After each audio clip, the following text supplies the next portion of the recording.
Hello and welcome to Jeet stories, आपका अपना channel. और आप ही के कहने पे हमने ये नई सीरीज शुरू करी है ध्यान योग पर। कुछ लोग ध्यान लगाना सीखना चाहते थे, तो उन्हीं को कंप्लीट इन्फॉर्मेशन ऑन योग, क्योंकि योग बिना ध्यान नहीं लग सकता, ध्यान योग का ही अंश है। ये 10 एपिसोड्स की सीरीज़ रहेगी।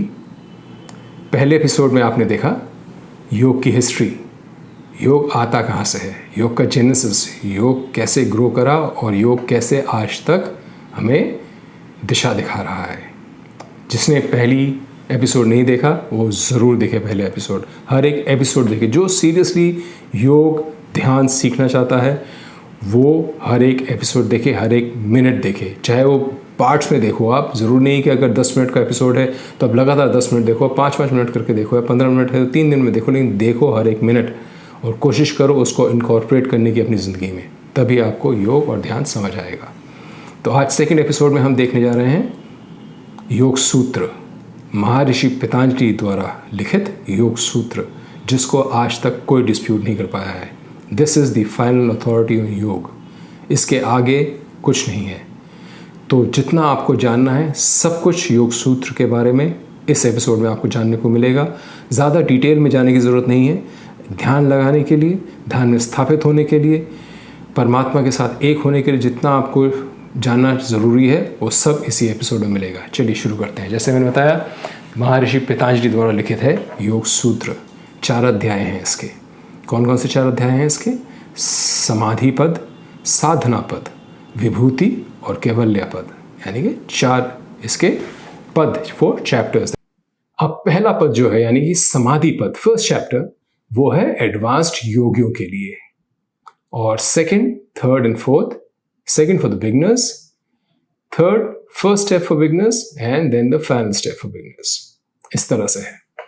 तो पहला पद यानी कि समाधि पद सिर्फ एक शब्द में बड़ी क्लियरली समझाया जा सकता है, यानी कि योगस्य चित्तवृत्ति निरोधः। इसका अर्थ क्या हुआ जो आपको स्क्रीन में दिख रहा है? योगस्य चित्तवृत्ति निरोधः। इसका अर्थ हुआ to still patterns of consciousness so that awareness can abide as self. यानी कि जो आपके थॉट्स आते रहते हैं, आपके दिमाग में हर एक मिनट, हर एक सेकंड कोई ना कोई नया थॉट आता है। तो जब आप ध्यान में बैठो, तो जब आप उन थॉट्स को बिल्कुल ज़ीरो कर देते हो, शून्य कर देते हो, ताकि आप परमात्मा को पहचान सको जो आपके अंदर स्थित हैं। हम जब पैदा होते हैं तो बिल्कुल परमात्मा के साथ लगे होते हैं। जैसे जैसे हम बड़े होते जाते हैं, हमारे सेंसेस, हमारे दुनिया की जो बाहरी अट्रैक्शंस हैं वो हमें डिस्ट्रैक्ट करते रहते हैं। लेकिन हम जब ध्यान में बैठते हैं तो सारे डिस्ट्रैक्शन, सारे थॉट पैटर्न्स को ज़ीरो करके अपने अंदर ईश्वर को खोजते हैं और उनके साथ स्थापित होने की कोशिश करते हैं। ये है इस एक शब्द का मीनिंग, योगस्य चित्तवृत्ति निरोधः। इस स्थिति में आया कैसे जाए? 2 तरीके हैं इस स्थिति में आने के। पहला, प्रैक्टिस। बहुत ज़रूरी है कि आप रेगुलर नॉन स्टॉप प्रैक्टिस करें। ये ना हो कि आपने आज शुरू करा, कल छोड़ दिया, परसों छोड़ दिया, फिर 4 दिन बाद कर लिया। नहीं, एवरी डे, चाहे कुछ समय के लिए करिए, लेकिन practice should be deep rooted for long periods of time. पहली चीज़। दूसरी चीज़, नेचुरली एक दिमाग के अंदर ना, जब भी आप कोई नई चीज़ करते हो डाउट्स पैदा होने शुरू हो जाते हैं, क्वेश्चन मार्क्स आने शुरू हो जाते हैं कि क्या मैं जो कर रहा हूँ सही है। योग का एक असूल है, आप पहले एक्सपीरियंस करो फिर बिलीव करो। भक्ति का असूल अदर वे अराउंड है, यानी कि आप पहले बिलीव करो फिर एक्सपीरियंस करो।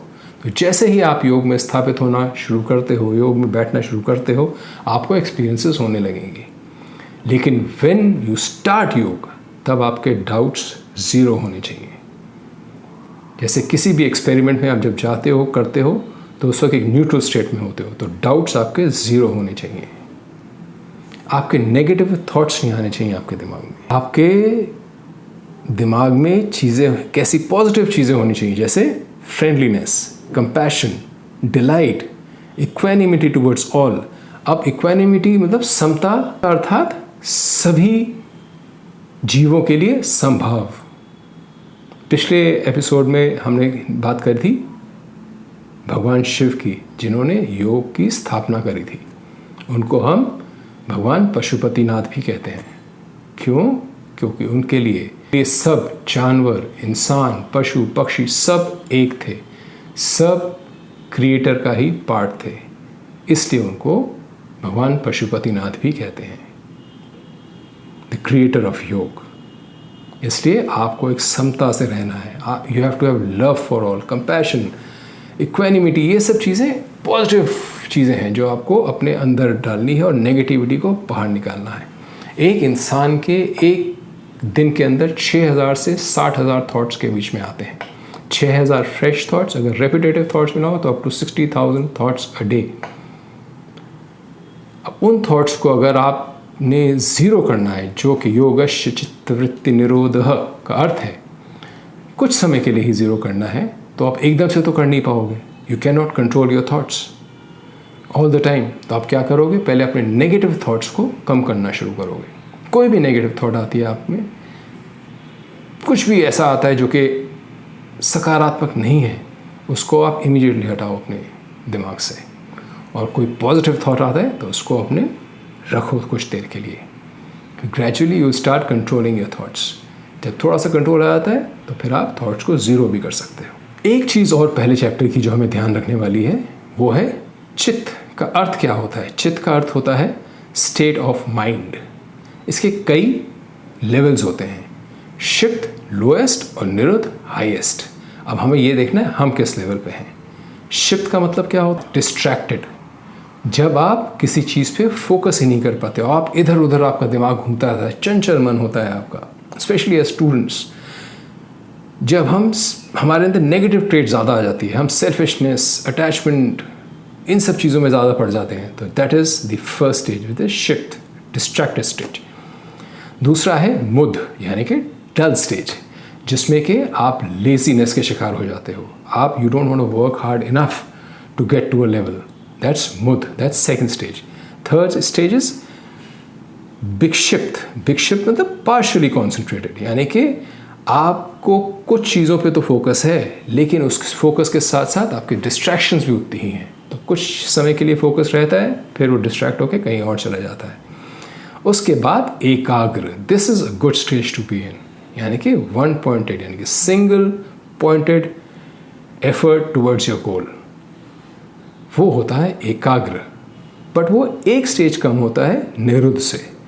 निरुद्ध इज़ द हाईएस्ट लेवल, जहाँ पे कि आप completely you're in oneness with the creator. आप कर्मों के ऊपर चले जाते हो, आप गुणों के ऊपर चले जाते हो, सद्गुण, रजगुण और तामसिक गुण के ऊपर चले जाते हो। आप कर्मों के ऊपर चले जाते हो, तो you are beyond good and bad. ये चीज़ एक ज़रूर ध्यान रखना आप। ये ऐसी चीज़ है जो कि अगर आपके दिमाग में बस गई तो जीवन भर बसी रहेगी। तो ये पॉइंट्स रिमेंबर ज़रूर रखना याद। चलिए चैप्टर 2 पे चलते हैं। साधना। साधना इज़ फॉर बिगनर्स। अब साधना के 3 बेसिक प्रिंसिपल्स हैं। पहला डिसिप्लिन यानी तपस, दूसरा सेल्फ स्टडी, यानी जैसे आप अभी ये वीडियो देख रहे हो या आप कोई ऐसी चीज़ देखते हो जिससे आपका ज्ञान बढ़ता है, आपका योग की तरफ और क्लैरिटी आती है, तो दैट इज़ स्वाध्याय। दूसरा है ईश्वर परिनिधान, अर्थात ओरिएंटेशन टुवर्ड्स प्योर अवेयरनेस, यानी कि orientation towards the creator which resides inside, जो हमारे अंदर है, बस उसको खोजना है और उसके साथ बस जाना है। इट्स सो सिंपल, बट करने में टाइम लगता है तो सिंपल। तो बेसिकली इसका पर्पस क्या होता है? एक बार आपने ईश्वर को खोज लिया अपने अंदर, तो आप दुखों से हटने लगते हो। क्यों?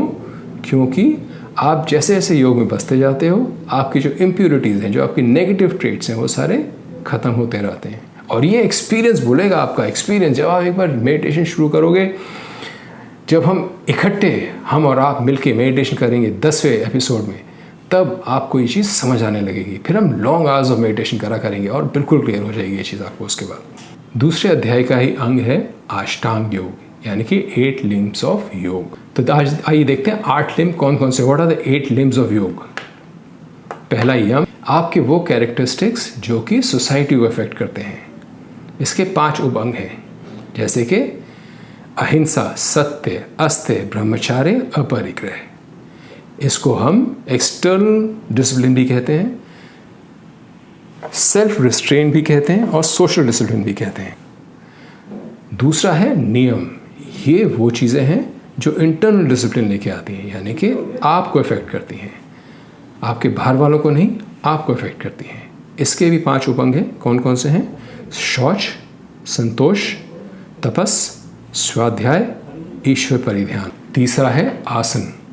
आसन के भी कई प्रकार हैं, जैसे मेडिटेटिव आसन जो कि ध्यान लगाने में आसन होते हैं, रिलैक्सेटिव आसन जो कि आपको रिलैक्स करते हैं, शव आसन टाइप्स के आसन। तीसरा कल्चरल आसन। कल्चरल आसन भी 4 तरह के होते हैं, स्टैंडिंग, सिटिंग, सुपाइन और प्रोन, यानी कि खड़े होकर करने वाले आसन, सिटिंग बैठ के करने वाले आसन, सुपाइन बैक पे अपने पीठ पे लेट के करने वाला आसन और प्रोन अपने पेट पे लेट के करने वाले आसन। ये आसन की कैटेगरीज हैं। उसके बाद आता है प्राणायाम। प्राणायाम बहुत ज़रूरी है। It's about controlling your breath. कई योगियों ने तो सिर्फ प्राणायाम से अपने आप को सिद्ध कर लिया, अपने आप को योग में स्थापित कर लिया, सिर्फ अपनी ब्रेथ कंट्रोल करके। It is that important. 3 तरह के प्राणायाम करेंगे हम जब प्राणायाम पे पहुँचेंगे प्रैक्टिकल्स पे। आपने अगर वो 3 तरह के प्राणायाम समझ लिए और 3 तरह के प्राणायाम कर लिए तो आपको उसके आगे कुछ करने की ज़रूरत नहीं है। प्राणायाम। उसके बाद आता है प्रत्याहार, यानी कि अपने सेंसेस को इनवर्ट्स करना। जो आपके सेंसेस जो बाहर मुखी होते हैं उनको अंतर्मुखी करना, अपने अंदर को करना। छठा है धारणा। धारणा यानी कॉन्सेंट्रेशन, फोकस। और 7वां ध्यान यानी मेडिटेशन। 8वां समाधि।